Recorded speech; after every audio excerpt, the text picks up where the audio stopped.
I didn't realize that recovery is actually quite simple. If we keep the main things, there's no way you can't recover. The golden rule in recovery is your success is determined by how well you respond to symptoms.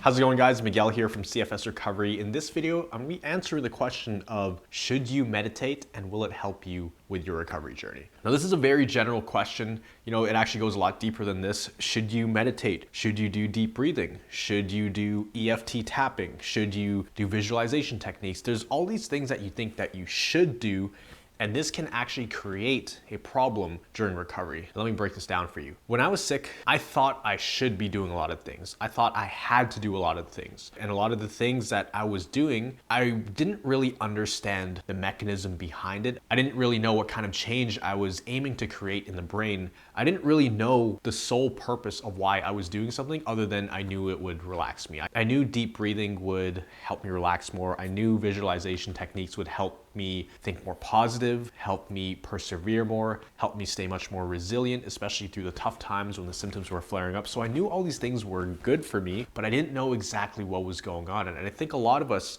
when we're turned away by many doctors, which if you're watching this video right now, then I'm assuming you're here because the doctors have turned you away and you're looking for answers on your own. Now, before you found me and this channel, you probably Googled your symptoms, you probably looked at forums, you probably joined Facebook groups, and what you saw probably horrified you because you were seeing people getting worse after 10, 20, 30 years. You saw stories of people not getting better. And so you wanted to do everything you could to avoid that. So in your research, you probably found multiple different things that worked for other people. Things like meditation, things like deep breathing, things like EFT tapping, things like cold showers, all of these different practices to incorporate. And so at some point, you also probably made a list of things that you're gonna do every single day, no matter what, because in your mind, in doing those things, that was gonna make you get better, right? Now, the problem is when we don't actually understand what we're trying to create here, what the goal, the purpose of these exercises is, a lot of times we can find ourselves just going through the motions. I know I found myself doing that quite a bit. I would do the deep breathing, but my mind was elsewhere. I wasn't even focusing on trying to be relaxed. I would try meditation, but I didn't really know the main thing that I was trying to do. I didn't really know that I was trying to rewire circuits in my brain to go from a negative place to a positive place, to go from fear and panic to relaxation, to parasympathetic mode. To a certain degree, I did have an idea, but I didn't know how it specifically played into my recovery. I just thought that if I do more of this, then I'll eventually get better. When I got to about year 4 in my recovery journey, I was in a really rough spot. I was living with my grandparents.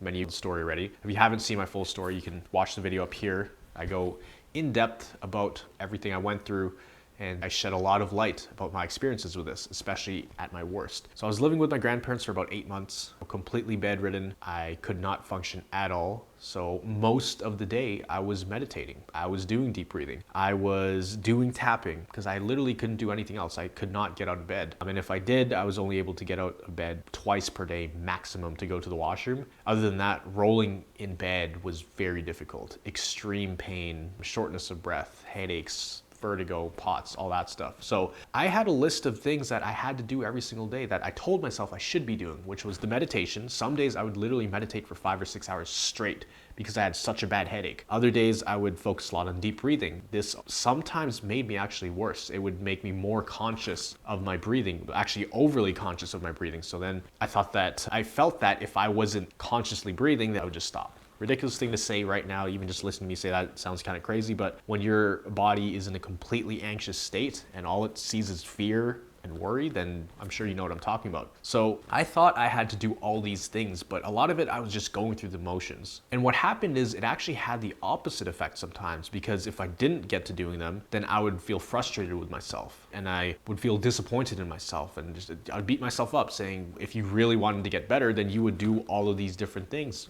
I guess you don't really want it that bad. I would tell myself that, or sometimes I would do it and I wouldn't feel immediate effects. So then I got disappointed because I was trying so freaking hard, not seeing any results because I was just kind of just going through the motions. For example, once I started getting better and recovering, I was no longer doing meditation. If meditation is something that you hate, some people hate it. Some people can't sit there for 30 seconds keeping their eyes closed. I myself today have a very difficult time doing that. I'm gonna get more stressed trying to meditate nowadays than if I were to just go outside and walk in the forest. Obviously now I have the ability to walk around and do things. So I think the goal of meditation is to empty your mind and remove all stress and just get to this place of zen, this place of relaxation and this place of pure presence. So you're not thinking about the future, you're not thinking about the past, you're fully present and you're thinking clearly and sometimes not even thinking at all. For me, I get that same effect walking down the street to the forest nearby, which is 2 minutes from where I live. I get that same effect when I'm in the backyard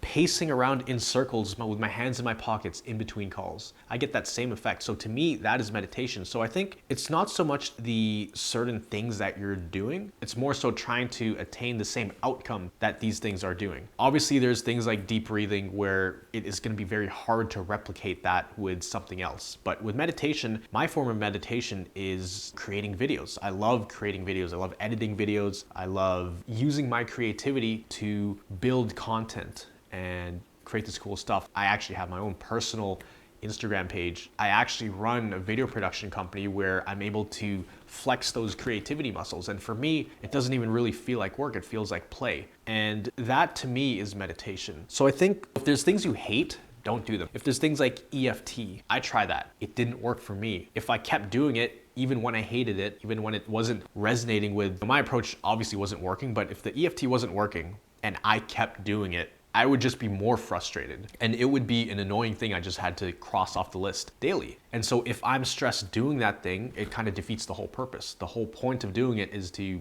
become less stressed, to shift more from the sympathetic to a parasympathetic state. So I think a lot of it is really just focusing on the outcome, not so much the act of doing things. And if you can get to that outcome with a different vehicle that isn't gonna make you worse, then I think that's a smart thing to do. Another thing people try to do is feeling like they have to continue moving in order to keep making progress. They don't want to take a few days off. They don't want to spend a day or two on the couch and just chill out and put on a movie and just go on their phone and hang out. They want to continue moving, or else they get that sense that they're not accomplishing or that they're moving backwards in their recovery. Here's an example. In the program, we have a 30-day mini challenge where we have all the people in the program, the Thrivers, challenge themselves with certain activities. And the activities aren't challenging physically and not challenging mentally, but it's the act of actually getting something done, the act of crossing something off your checklist, the act of actually accomplishing something that helps them build momentum in recovery. It gives them a purpose to get through the day and a goal versus just trying to survive. So their mindset changes from just surviving through the day, getting by,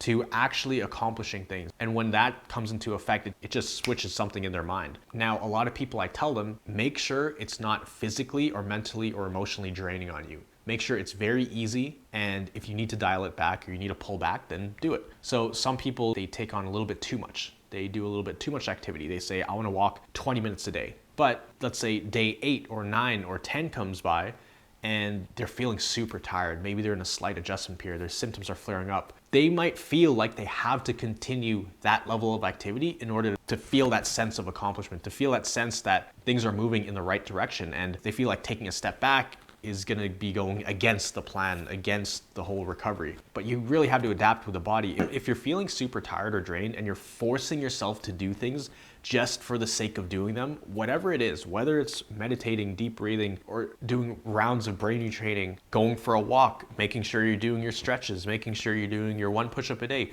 no matter what it is, if you're super tired and you feel like you're forcing yourself to do these things, don't do that. No matter what it is, do not do things just for the sake of doing it because you thought it was the right thing to do in recovery, right? The 30-day mini challenge is a little bit different because you get hands-on help and people have guidance directly from myself and another coach in the program. When you're on your own and you're the one calling the shots in your activity levels and no one is really overseeing it, it's very easy to, a lot of times, bite off more than you can chew and overestimate yourself and overextend yourself to the point where you have a massive adjustment period, if not a relapse, which is what a lot of people have.